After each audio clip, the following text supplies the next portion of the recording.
안녕하십니까. 안세혁의 대표 박인정이었습니다. 오늘 이제 765강은요. 중소기업이 어떻게 해당이 되느냐 이거에 대해서 중소기업 기본법하고 저희특례제한법이 어떻게 규정이 되냐. 그래서 거기에서 영리여부, 업종 판단, 전문면허증 제외는 한다. 자영업도 제외한다. 규모서 이제 매출액과 자산규모 기준이 있고 독립성 기준이 있고 이런 여러 가지 기준이 있어 중소기업이 해당이 되는 걸 이제 판단하는 건데 비교적 웬만한 기술 기기에 제조, 설비나 이런 걸 활용하는 것은 거의 다 해당이 되니까 아무리 규모가 커도 해당이 되는 요건이 많이 있습니다. 이것은 이제 우리 안세 재행전을 12월 21일자, 24일자 전원의 표지 내용을 제가 강의 재행전을 하는 것이죠. 자, 이게 왜 이렇게 중요하냐면 그 많은 이 중소기업에 대한 업종 자금 지원 이런 은행 지원 이런 것도 있고 이거 말고도 이제 저희특례제한법이나 중소기업 기본법에서 중소기업을 촉진하거나 도와주는 여러 가지 규정이 많은데 이것도 이제 세법상 중소기업이 해당이 돼야 적용이 된다는 것이 이제 저희특례제한법이기 때문에 이쪽에 제한 조건이 조금씩 있어요. 그래서 이거를 좀 알아볼 필요가 있다. 그런 얘기에서 제가 이것만 가지고 강의를 하는 겁니다. 자, 일단 먼저 중소기업 기본법과 저희특례제한법 어떻게 규정되어 있냐를 보면 영리 구분에 대해서 중소기업 기본법에서 이제 영리기업 원칙이긴 하지만 비영리도 일부 사회적 기업은 적용한다. 저희특례제한법에서는 영리기업이 제한 요건이 아예 없습니다. 주요 업종 기준에서 중소기업 기본법은 기본적으로 모든 업종을 대상으로 하는데 이제 저특법에서는 소비성 서비스업 이거는 이제 소비성이니까 술집 뭐 이런 거 술 서비스업 제외, 부동산 임대업도 제외한다. 성실신고 확인 대상인 소규모 기업도 제외한다. 이거는 성실신고 확인이니까 이제 그만큼 회계 투명성을 강조해라 이런 것이죠.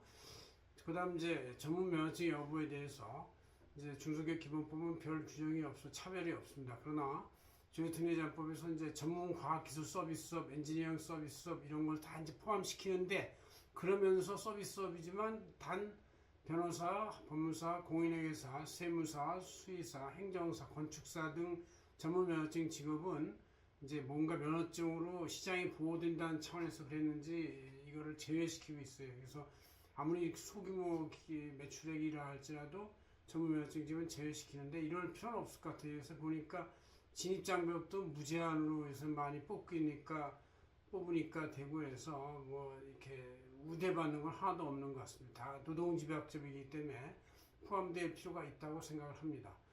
또 예술 스포츠 여가에서도 중소기업 기본법은 적용 다 되는 걸로 되어 있는데 저희특례제한법에서 예술 스포츠 여가도 되긴 돼요. 근데 제외는 자기 혼자 하는 자영예술과 그러니까 왜냐하면 자기 인건비니까 딴 사람 인건비나 노력을 기계를 활용하지 않는다는 차원에서 중소기업까지는 해당이 안 된다 이렇게 보는 것이고 오락장 운영업 또 수상오락 사행시설, 기타 오락 관련 서비스업은 이제 중소기업에서 제외되는 것이다. 이렇게 있고, 이렇게 해서 업종 기준, 면허증 직업 제외, 예술스포츠, 자연예술과 제외 이런 것이 있고, 이거 말도 규모 기준에서 이제 중소기업 기본법은 직전 3개년도에 매월 매출액이 이제 종이, 금속, 전기는 매출 1,800 이하만 해당이 되고, 의복, 가구는 1,500 이하, 식료, 화사, 화학, 기계, 자동차, 건설, 도소매 등은 1,200억 이하, 노광, 섬유, 목재 등 1,000억 이하 등, 음료, 인쇄, 시계 등은 800억 이하, 수리 서비스업은 600억 이하, 숙박, 음식, 부동산 임대는 400억 이하 등 같이 매출액 제한이 있어요. 이거에 대해서 저특법도 같은 기준을 따라가는데 단 이제 직전 3년도 평균을 하는 게 아니라 바로 저희특례제한법을 할 때 신고서를 작성하면 다 아니까 당연도 기준, 해당 연도 기준으로 이렇게 하고 있어요. 자산 기준도 이제 중소기업의 기본법은 자산, 직전년 자산 5천억 이하 이렇게 돼 있고 해당 년 자산 5천억 이하는 저특법에서 말을 하고 있어요. 그다음 이제 독립성 기준에서 기업 집단에서 제외시키고 자회사도 제외시키고 관계기업 제외시키는데 기업 집단은 이제 공정거래법상 대규모 기업 집단에 속하는 회사들은 제외된다 이런 얘기죠. 그다음 자회사도 자산 5천억 이상 법인이 지분을 30% 이상 소유한 경우도 제외.